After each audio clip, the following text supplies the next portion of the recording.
School के बाद bachelors कर करियर की पहली सीढ़ी चढ़ना हो या फिर मास्टर की डिग्री कर अपने प्रोफेशन का मास्टर बनना हो, हम सब अपने ड्रीम कॉलेज को चुनने में काफी समय और एफर्ट लगाते हैं।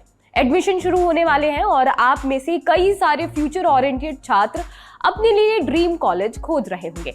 तो चलिए आपके बेस्ट कॉलेज सिलेक्ट करने के प्रोसेस को थोड़ा सा आसान कर देते हैं।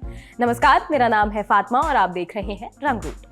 आज हम आपको बताएंगे देश के सबसे टॉप का कॉलेज कौन सा है, इंजीनियरिंग के लिए कौन सी आईआईटी है सबसे बढ़िया और किस मेडिकल कॉलेज से तैयार होते हैं सबसे बढ़िया डॉक्टर।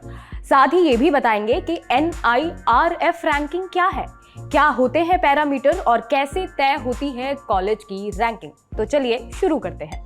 केंद्रीय शिक्षा मंत्री धर्मेंद्र प्रधान ने आज NIRF रैंकिंग की घोषणा की है। NIRF का मतलब है national institute of ranking framework. इसमें भारत सरकार देश भर के हायर एजुकेशनल इंस्टीट्यूट की फ्रेमवर्क के आधार पर रैंक तय करती है, यानी हमें ये बताती है कि पढ़ाई के लिए देश के टॉप इंस्टीट्यूट कौन कौन से हैं। नजर डालते हैं NIRF रैंकिंग पर। Indian institute of technology Madras को देश भर के संस्थानों की ओवरऑल रैंकिंग में पहली जगह मिली है। पिछले साल यानी 2021 की रैंकिंग में भी IIT मद्रास को पहला स्थान मिला था। IIT मद्रास में 92 तरह के कोर्स पढ़ाए जाते हैं। इसमें सबसे ज्यादा वैल्यू वाले कोर्स में aerospace engineering, electrical engineering, civil engineering, mechanical engineering जैसे कोर्स शामिल हैं। दूसरे स्थान पर है IISc बेंगलोर। IISc बेंगलोर पिछले साल भी दूसरे स्थान पर था। तीसरे स्थान पर IIT बॉम्बे, चौथे स्थान पर IIT दिल्ली, पांचवें स्थान पर IIT कानपुर, छठे पर IIT खड़गपुर, सातवें पर IIT रुड़की, आठवें स्थान पर IIT गुवाहाटी, नौवें स्थान पर एम्स दिल्ली और 10वें स्थान पर जवाहरलाल नेहरू यूनिवर्सिटी यानी JNU दिल्ली है। कैटेगरी वाइज बात करें तो IIT मद्रास इंजीनियरिंग कैटेगरी में IIM अहमदाबाद, मैनेजमेंट कैटेगरी में IIS बेंगलोर, यूनिवर्सिटी कैटेगरी में मिरांडा हाउस, कॉलेज कैटेगरी में टॉप पर है। आखिर ये NIRF है क्या? साल 2016 में इसकी शुरुआत हुई थी। 2016 से पहले देश में प्राइवेट एजेंसीज या मीडिया द्वारा ही हायर एजुकेशन इंस्टीट्यूट की रैंक तय की जाती थी। अब जब बात यहाँ तक आई है तो ये भी बता देते हैं कि इसके शुरू होने के पीछे की कहानी क्या है। इसकी शुरुआत होती है ग्लोबल रैंकिंग से। अब तक हम खबरों में ये पढ़ते आए हैं कि भारत का कोई भी इंस्टीट्यूट दुनिया के टॉप 200 या टॉप 300 में नहीं है।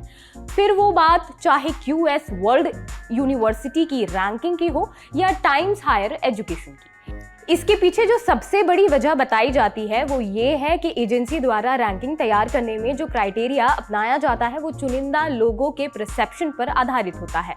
इसी को ध्यान में रखते हुए साल 2015 में भारत सरकार ने तय किया कि वो अपने संस्थानों की रैंकिंग खुद तय करेगा और ये रैंकिंग भारतीय संस्थानों के लिए उपयुक्त पैरामीटर्स पर तय की जाएगी। ठीक इसी तरह से 2003 में चीन ने भी शंघाई रैंकिंग शुरू की थी। हालांकि NIRF और शंघाई रैंकिंग में अंतर ये है कि शंघाई रैंकिंग में दुनिया भर के 500 संस्थान शामिल होते हैं, जबकि NIRF में केवल भारतीय संस्थान शामिल होते हैं।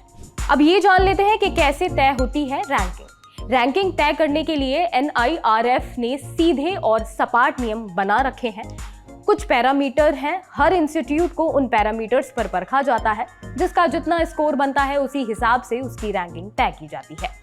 इन पैरामीटर में सबसे पहले आता है टीचिंग, लर्निंग एंड रिसोर्सेज यानी TLR। इसमें faculty student ratio, faculty experience, finalisation, resources और उनका उपयोग जैसी चीजें शामिल होती हैं। दूसरा है रिसर्च एंड प्रोफेशनल प्रैक्टिस। इसके अंतर्गत संस्थान को रिसर्च, पब्लिकेशन, मिलिट्रिक, IPR और पेटेंट के आधार पर परखा जाता है। तीसरा पैरामीटर है ग्रेजुएशन आउटकम्स। इसमें यूनिवर्सिटी के एग्जाम और PhD स्कॉलर्स की संख्या को देखा जाता है। चौथा पैरामीटर है आउटरीच एंड इंक्लूसिविटी। इसमें देखा जाता है कि कितने छात्र दूसरे राज्यों से, विदेश से पढ़ने के लिए आए हैं, कैंपस में महिलाओं की कितनी भागीदारी है, आर्थिक और सामाजिक रूप से पिछड़े छात्रों की क्या संख्या है, शारीरिक रूप से असक्षम छात्रों के लिए क्या व्यवस्था है। आज के लिए सिर्फ इतना ही। इस एपिसोड में आपको क्या अच्छा लगा हमें बताएं, और हाँ, आप अगले एपिसोड में क्या देखना चाहेंगे ये भी। सुझाव और सवाल दोनों हमें लिख भेजें रंगरूट@lallantop.com पर। नमस्कार।